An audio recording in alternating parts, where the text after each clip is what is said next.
The House with Nobody in It by Joyce Kilmer. Whenever I walk to Suffern along the Erie track, I go by a poor old farmhouse with its shingles broken and black. I suppose I've passed it 100 times, but I always stop for a minute and look at the house, the tragic house, the house with nobody in it. I've never seen a haunted house, but I hear there are such things that hold the talk of spirits, their mirth and sorrowings.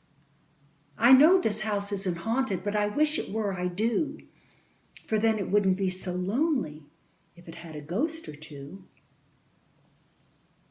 This house on the road to Suffern needs a dozen panes of glass, and someone ought to weed the walk and take a sickle to the grass. It needs new paint and shingles, and the vines should be trimmed and tied.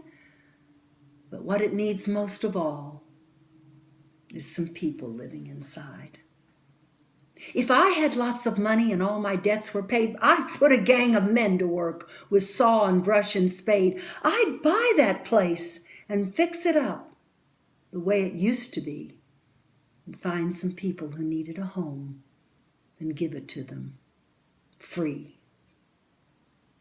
Now, a new house standing empty with staring window and door looks idle perhaps and foolish, like a hat on the block in the store, but there's nothing mournful about it.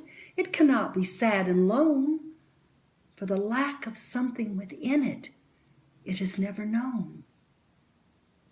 But a house that has done what a house should do, a house that has sheltered life, one that has put his loving wooden arms around a man and his wife, a house that has echoed a baby's laugh and held his stumbling feet. Oh, it's the saddest sight when it's left alone that ever your eyes could meet.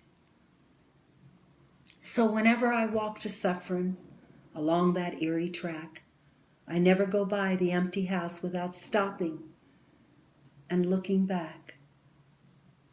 Yet it hurts me to look at the crumbling roof and the shutters falling apart, for I can't help thinking that poor old house is a house with a broken heart.